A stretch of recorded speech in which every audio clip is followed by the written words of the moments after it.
passion collection, les amis. On est dans l'antre ici de tous ceux qui aiment la miniature. On est rue Amelot, on est chez Yann. À l'âge de 18 ans, il décide en sortant de l'école de se consacrer à la passion qu'il avait pour tout ça. Mais on va voir d'où ça vient pas comme ça.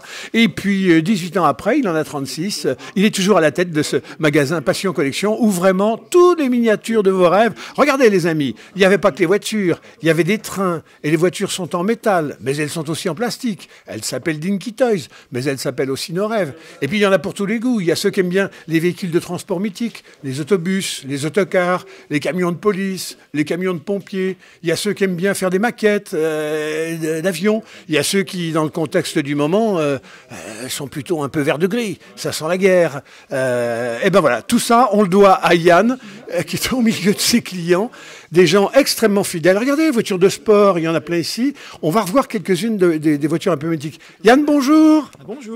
Bon, c'est un vrai bonheur, dites donc. On se voit de temps en temps, on vient prendre un petit peu le pouls, et vous êtes toujours le roi de la miniature, de la passion et de la collection ici à La Rochelle. Absolument, oui, oui, toujours la boutique existante depuis 2004. Vous avez fait différents lieux, hein, le quartier Saint-Nicolas, hein, le quartier ici du marché.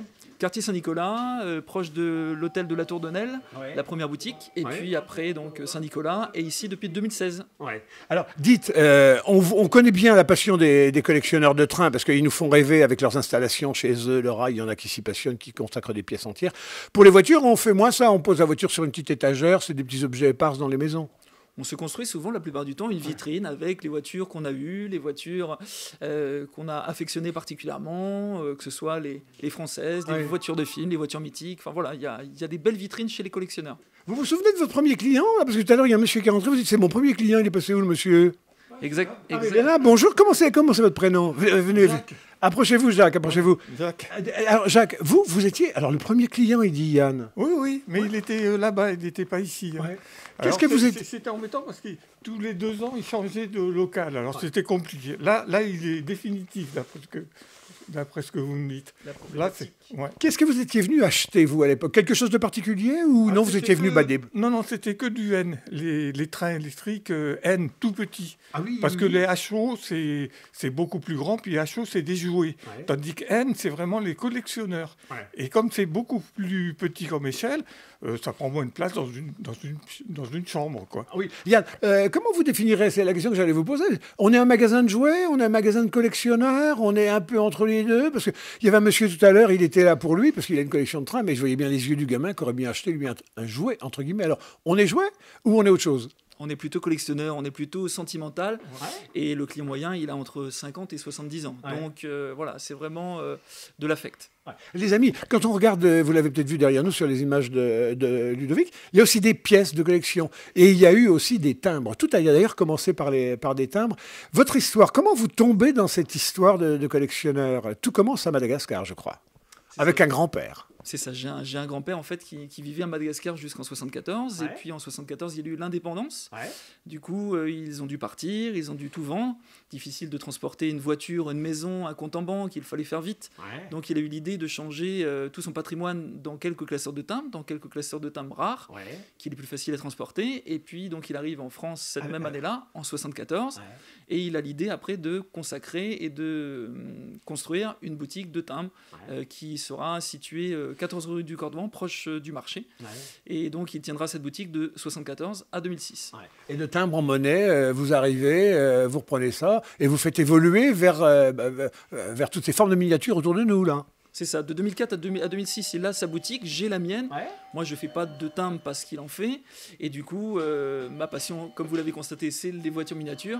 Et du coup, on développe totalement les voitures, les trains, tout le côté jouet, voilà, que j'aime beaucoup. Et quand il disparaît en 2006, eh ben, on reprend les timbres et puis les pièces qu'on développe aussi. Qu'est-ce qu'ils viennent chercher les gens ici? Ils entrent un peu par hasard, ils badent et puis tout à coup ils se laissent porter par une histoire, une envie? Ou non, on a affaire à des gens qui ont des profils là de... c'est plutôt des papis, ou c'est plutôt des jeunes, ou c'est plutôt des passionnés, ou des clients de hasard?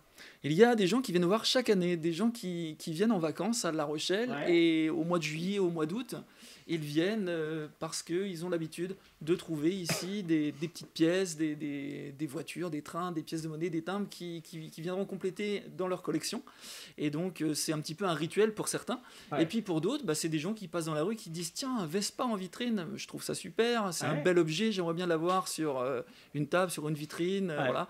Donc, c'est aussi du coup de cœur. Yann, on vous a demandé de sortir 2-3 voitures, parce que quand on passe devant certaines, vous dites « Ah ben attendez, celle-là, elle a une histoire, celle-là aussi. » C'est ça qui est passionnant, c'est que chacun se fait un peu son film sur chaque voiture, en fonction de ce qu'il a vécu. Là, par exemple, vous avez ces 2 voitures. Alors celle-ci, elle nous rappelle des trucs. Qu'est-ce qu'elle a de particulier, cette Peugeot ? Celle-ci, c'est la voiture du film Taxi, cette belle Peugeot 406. Donc, elle est vraiment très emblématique, puisqu'on la voit dans 5 films, je crois, 5 films sur Taxi. Et donc, elle est très populaire. Et alors juste à côté, il y en a une, alors celle-là est spectaculaire. On pense que c'est une voiture de fiction, mais c'est pas une voiture de fiction. Elle a été réelle, elle a servi, elle a fait avancer la marque Citroën et la marque Michelin, cette voiture. Qu'est-ce qu'elle a de particulier ? C'est ça. Ici, c'est une DS 1000 pattes. C'est une DS équipée de 11 roues, 10 pour faire fonctionner la voiture et la 11e qu'on mettait dans le coffre.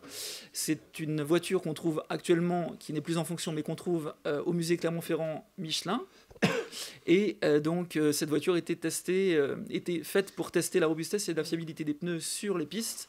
Elle est équipée de 10 ordinateurs à l'arrière pour voir l'usure et ainsi pour développer les pneus. Et Michelin faisait ses tests de rigidité à partir d'un monstre pareil. Il paraît qu'elle pèse lourd, faut pas qu'elle vous tombe sous le pied. Hein. C'est ça, la voiture fait 9 tonnes, 250 chevaux. Elle met presque 10 secondes pour aller de 0 à 100, ce qui est une belle performance pour l'époque. Et voilà, c'est vraiment très emblématique. Alors dis donc, j'ai vu aussi celui-ci. Alors il y a tous ces cars là, ça va rappeler les amis des années 50, là, Le Grand Chemin, ce film là. Regardez voir, on retrouve ces cars, on a pu aller à l'école pour certains ou au centre aéré à l'époque avec celle-ci. Et je vois celle-là là, dites donc, c'est la voiture d'Hitler. Venez, approchez-vous. Alors, cette voiture très historique, oui, a une signification bien particulière pour ceux qui aiment l'histoire. Elle est de 1938 ? Exactement, en 1938, une belle Mercedes-Benz C4. Ouais. Et alors celle-ci, regardez, alors c'est une Rolls, mais c'est pas une Rolls, c'est pire que ça, mais c'était une voiture de dictateur, ça, non ? C'était en tout cas, oui, des voitures qui ont servi dans pas mal de films, parce qu'elles étaient très populaires aussi. Ouais. Au milieu de tout ça, je vois, c'est vraiment, en même temps c'est le bar, alors c'est bien rangé, vous savez où et tout, il y a des soldats de plomb. Alors là aussi, collection, passion, collection, soldats de plomb. Ça marche, il y a encore des gens qui achètent ? Il y a encore, oui, des férus et des amoureux des soldats de plomb. Il y a aussi des marques populaires, comme CBG Mignot, comme Starlux, comme Elastolin, des marques comme ça qui ont bercé l'enfance des gens et qui sont encore recherchées. Alors on va voir, parce que vous donnez un rebond à votre activité. On va changer de crèmerie, entre guillemets. Juste avant, regardez, je ne sais pas si Ludo, vous avez pu les montrer, la collection de véhicules de pompiers à travers le temps, à travers l'histoire, depuis la charrette à bras jusqu'à la voiture la plus sophistiquée. Regardez voir. Hop. Oui, on va... Voilà, regardez, voilà, Ludo est dessous. Et alors, en même temps, il y a tout ce qu'il y a dans le magasin, mais on comprend bien que vous êtes à l'étroit. Il y a un espace où on n'est pas à l'étroit, c'est l'espace de l'Internet. Est-ce que vous êtes sur l'Internet ? Est-ce qu'il y a des collections ? Est-ce qu'à distance, les gens dans le monde peuvent vous voir fouiller tout votre fond ? Oui, l'activité, en fait, est représentée par 50% du chiffre sur le site internet parce que ça touche vraiment toute la France, les pays européens et bien plus loin encore. Et on a presque 2600 voitures référencées sur notre site internet. Et donc ça veut dire que ce que je vois sur l'écran ici à la caisse, là, si je vais chez moi sur le site...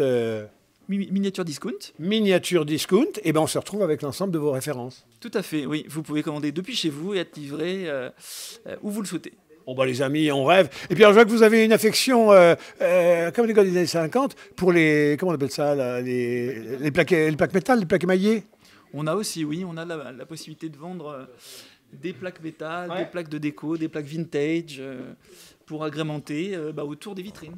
Alors dites, ceux qui n'ont pas la possibilité d'acheter, mais qui voudraient embarquer avec eux la marque d'un de vos produits, grâce à la petite boutique que vous avez acquis sur le côté, là, eh bien, ils peuvent arriver avec leur t-shirt et vous leur gravez le souvenir de leur choix. Et à défaut de partir avec la pièce, ils partent avec le t-shirt. Alors les gens vont dire, on ne comprend pas ce qu'ils nous racontent. Qu'est-ce que c'est que cette histoire ? Mais en fait, l'idée, c'était de faire un petit peu autre chose à côté. C'était donc de personnaliser des produits. les gens viennent avec une photo, avec une idée. De choses qu'ils aiment ou de gens qu'ils aiment même. C'est ça, oui. Leur chien. Par exemple, leur canari. Des photos qu'ils ont sur leur portable, des photos, mais pas que, un message, quelque chose à faire. Et donc nous, après, on le restitue sur t-shirt, sur sweat, sur mug, enfin sur des quantités de produits divers et variés. Là, par exemple, tous les mugs qui sont exposés ici, j'arrive avec la photo de ma grand-mère ou la photo d'une belle voiture que j'ai vue chez vous, là. Tac, vous me la mettez sur le mug? Absolument, oui. Ça peut être fait en 10-15 minutes maximum et vous repartez avec votre mug. Alors dites donc, on a l'impression qu'il faut du matériel un peu sophistiqué. Quand je vois votre étalage, autant là-bas de l'autre côté c'est poétique, c'est romantique, autant ici c'est technologique, là. Qu'est-ce que c'est que ces machines? C'est technologique, effectivement, oui. Ici, nous avons un traceur et une imprimante pour faire du sticker, pour faire des enseignes. Toutes ces choses, on a voulu développer ces machines avec de l'encre écologique. Donc, par exemple, cette grande machine est équipée d'encre éco-solvant. Oui. Ici, un petit peu plus loin, nous avons une imprimante pour faire tout ce qui est t-shirt, sweat, une autre imprimante aussi à côté pour faire d'autres choses un peu plus techniques. Mais voilà, l'idée, c'était d'avoir les machines ici à La Rochelle et de faire tout en local pour que les gens aient ça rapidement. Et tout ça, ça se passe rue Amelot. On est à hauteur du numéro 9. Absolument, oui. 9 voilà. rue Amelot. 9 rue Amelot. Alors, directement dans les miniatures, les souvenirs, les rayons, etc. Et puis, vous repartez avec le souvenir en mug, etc., de ce que vous aimez. Alors, je voulais juste vous demander, tout à l'heure, vous m'avez surpris, il y a des tas de noms. On dit qu'en français, c'est compliqué. Mais vous savez que dès qu'on touche au domaine de la collection, quand il faut nominer par le nom technique un collectionneur de ceci, de cela, de cela, alors, les timbres, c'est facile, c'est philatéliste. Tout à fait. Mais alors, le collectionneur de train, comment on dit? On dit un ferrovipate. Un ferrovipate? Oui. Bon, bah dites donc, les amis, là, vous voilà enrichis d'un mot supplémentaire. Vous en avez d'autres noms comme ça qui feraient que ce soir, on se coucherait moins idiot? Un collectionneur, par exemple, de capsules de champagne, on n'en vend pas, mais des capsules de champagne, ça s'appelle un placomusophile. Un placomusophile, les amis. Et alors, mais vous allez m'aider, parce que du coup, on va lancer le grand jeu. Celui qui collectionne, vous savez, les boules de neige, tac, tac, tac, et je salue Marc Béraud, qui doit vraisemblablement nous écouter. C'est un des plus gros collectionneurs à La Rochelle. Donc, c'est kinesphérophile.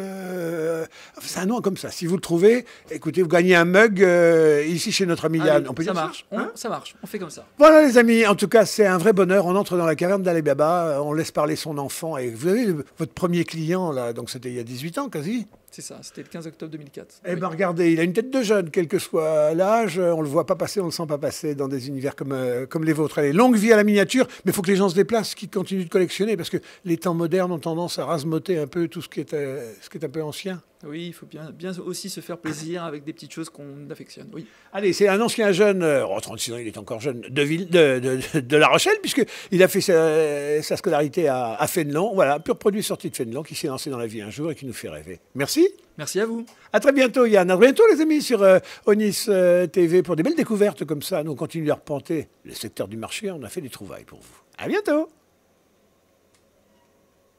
Oh.